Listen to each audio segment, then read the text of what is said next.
So sometimes in photography you've got to try different things, and the last time I was at the beach with my camera, it fell in the sea and it got broke. Sea and camera is just not a good thing. So my D800 just died completely. And I promised myself that I'd come back and take some photos of a seascape. I'm not very good at seascapes. I really don't know what I'm doing. But I'm going to take some photos, and I'm going to try different things and push myself out of my comfort zone, because that's what you've got to do in photography. You've got to push yourself. You've got to do things differently, because if you do the same thing every time, you're never going to get better. So I didn't like breaking my camera. Interestingly, Thomas Heaton just posted a video on him breaking his camera and saying that he didn't care. I did care about it, to be honest. I cared deeply about breaking my D800. I had it since day one the camera came out, and I really didn't want to break it.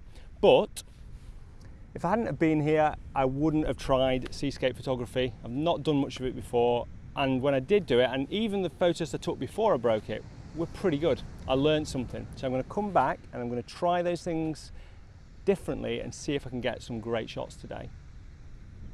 The sun's going to go down over there. We've got some amazing waves. There should be no reason I shouldn't be able to get some fantastic shots. Let's go.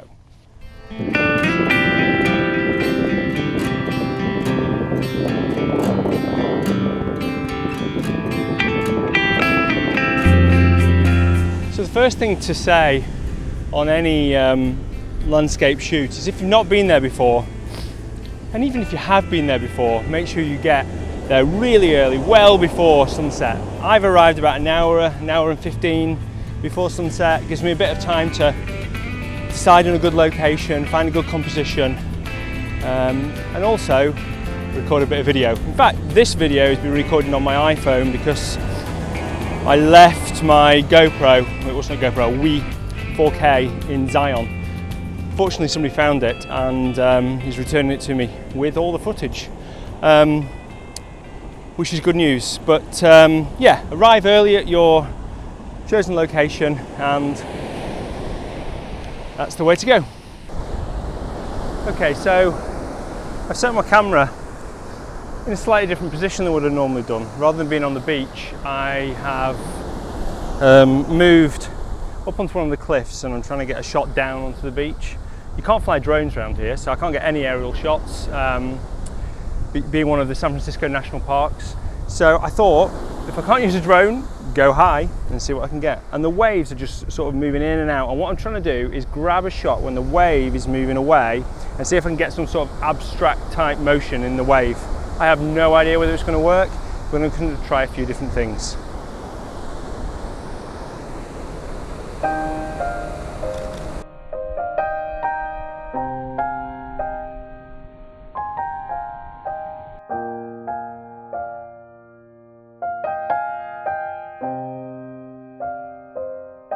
I've taken the shot of looking down now, but I've noticed that just over to the left here, there's the end of the land has got some green and yellow on it, and although there's no clouds in the sky, the waves are just creating an amazing formation as they crash against the shore. So what I've got on is a 3-stop neutral density filter, just to create more movement in the water, and the polarizing filter just to take any glare off and just add a bit of punch to it. And I've got it set on aperture priority. I always do that, and I've got it f9, and it's roughly around about 1.5 seconds, which is a good time to take a shot like this. It just gets the right amount of movement in the water. I don't want it to be perfectly flat. I want to create movement of the waves. So it's looking pretty good. I just need to catch it right with the waves and hope to get a great one.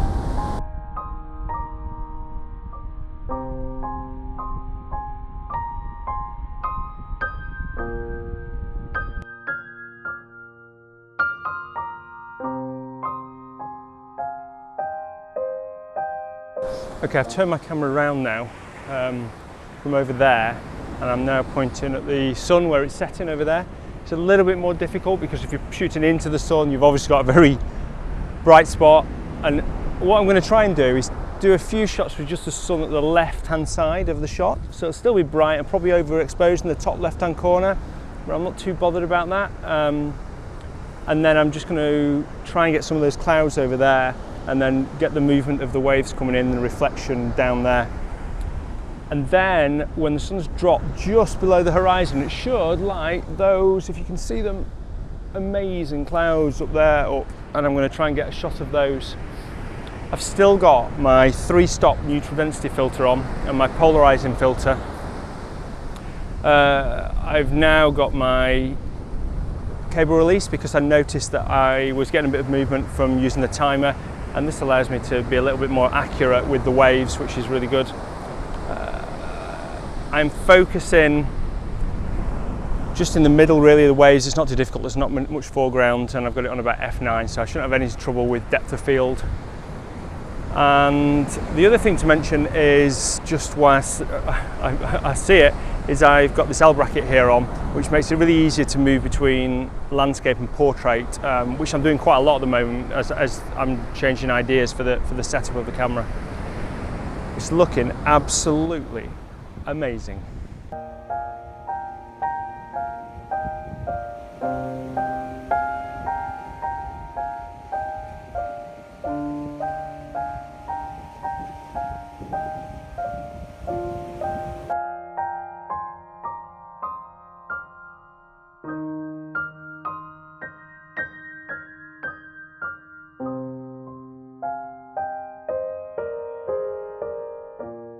Okay, so a couple of days after the shoot now that I did the other evening, and I've had a reasonable amount of time to reflect on the photos, go through them, find out what worked, what didn't.